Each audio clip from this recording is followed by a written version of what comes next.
ब्राह्मण कुल में हूँ। उससे पहले मेरा नाम प्रीति दुबे था। तो संत रामपाल जी महाराज जी के शरण में आने के बाद मेरा नाम प्रीति दासी हो गया है। तो संत रामपाल जी महाराज जी के शरण में आने का कारण यह था कि परमात्मा संत रामपाल जी महाराज शास्त्रों के आधार पर भक्ति साधना बताते हैं। जैसा कि हमें पूरे समाज में फैले जो गुरु हमारे जो दीक्षा वगैरह सब देते हैं, नाम देते हैं, तो उनके पास वो भक्ति शास्त्रों के आधार पर नहीं है। भक्ति तो वो बताते हैं लेकिन वो शास्त्रों के आधार पर नहीं, जिससे हमें लाभ नहीं मिलता उससे। तो ऐसे मेरे बड़े भाई जो मनीष दास नाम है उनका, तो वो पहले परमात्मा संत रामपाल जी से नाम उपदेश ले रखे थे। तो वो घर पे आए तो उनसे ऐसे ज्ञान चर्चा परमात्मा की होती रहती थी।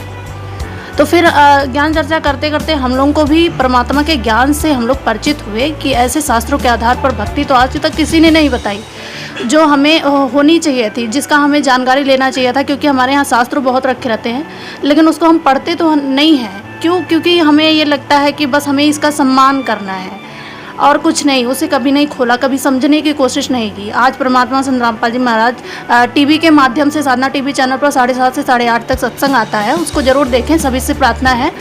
तो उस पर सत्संग आता है तो उस पर भी मैंने देखा शास्त्रों के आधार पर उंगली रख के परमात्मा संत रामपाल जी महाराज अपना ज्ञान बताते हैं सभी को।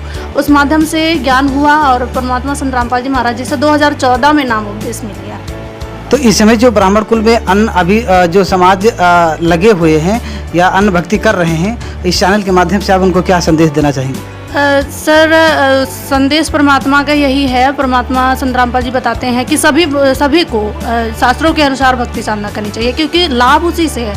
हमारी गीता जी भी बताती है, गीता अध्याय नंबर 16 के श्लोक नंबर 23 में परमात्मा संत रामपाल जी ने बताया, उसमें लिखा है कि शास्त्रों के आधार पर जो भक्ति साधना करते हैं, तो शास्त्रों के जो विरुद्ध साधना करते हैं उनको ना कोई मोक्ष होता है, ना उनकी गति होती है, उनको कोई लाभ प्राप्त नहीं होता। तो ऐसी भक्ति करने से हमें क्या लाभ? हमें परमात्मा संत रामपाल जी बताते हैं कि गीता अध्याय नंबर 16 के श्लोक नंबर 24 में भक्ति कैसे करनी चाहिए और क्या करनी चाहिए, उसकी क्या विधि है, इस सब का जो प्रमाण है वो शास्त्रों में ही मिलेगा। तो इस तरह से हमें संत रामपाल जी बताते हैं कि शास्त्रों के आधार पर भक्ति करिए, आपको अपने आप ही लाभ होंगे। मेरा नाम है शर्मिष्ठा देवी और मैं संत कबीर नगर की रहने वाली हूँ। रहती हूँ अम्बेडकर नगर में ही रहती हूँ और यहीं पर नाम लिए हैं और भक्ति करते हैं। जब से भक्ति कर रहे हैं तब से गुरुजी ने इतनी दया की है कि हम कभी दवा नहीं खाते हैं। परमेश्वर की इतनी दया है। निषाद है, तहसील बीटी, जिला अम्बेडकर रहने वाली हूँ। तो आप भी संत रामपाल जी महाराज की शरण में कब आई? सर, मैं पहले बहुत परेशान रहती थी, मेरे पेट में बहुत दर्द होता था। तो फिर मेरे पापा पहले नाम दीक्षा लिए थे 2014 में। तो मतलब मीडिया वाले बहुत गलत दिखा दिए थे, तो पापा हमारे छोड़ दिए थे। फिर पहले हमारे जब पेट में दर्द होने लगे तो फिर हम सत्संग देखते देखते, जब पापा मेरे सत्संग देखते थे तो हम भी देखते थे। तो जब मेरे पेट में दर्द खत्म हुआ तो हम भी जाके नाम दीक्षा लिए। मेरा नाम सालू दासी है। आप संत रामपाल जी महाराज के शरण में कब आई? हम संत रामपाल जी महाराज की शरण में 2020 में आए हैं। प्रिया तिवारी नाम है, भगत जी महाराज सत्सा है। तो जी संत रामपाल जी महाराज के शरण में आप कब और कैसे आई? 2008 में हम आए हैं। हमारे पापा पंजाब में रहते थे, गुरुजी एक भगत जी आए थे, वहाँ फैक्ट्री लाइन में हम लोग रहते थे। तो कैसेट द्वारा हम लोग जुड़े हैं संत रामपाल जी महाराज से। मेरा नाम शकुंतला तिवारी है। आप संत रामपाल जी महाराज की शरण में कब और कैसे आई? हम संत रामपाल जी महाराज के शरण में 2014 से जुड़े हैं। संत रामपाल जी महाराज की ज्ञान गंगा लिखित पुस्तक, ज्ञान गंगा पुस्तक पढ़ के संत रामपाल जी महाराज के शरण में। मेरा नाम उमा दासी है।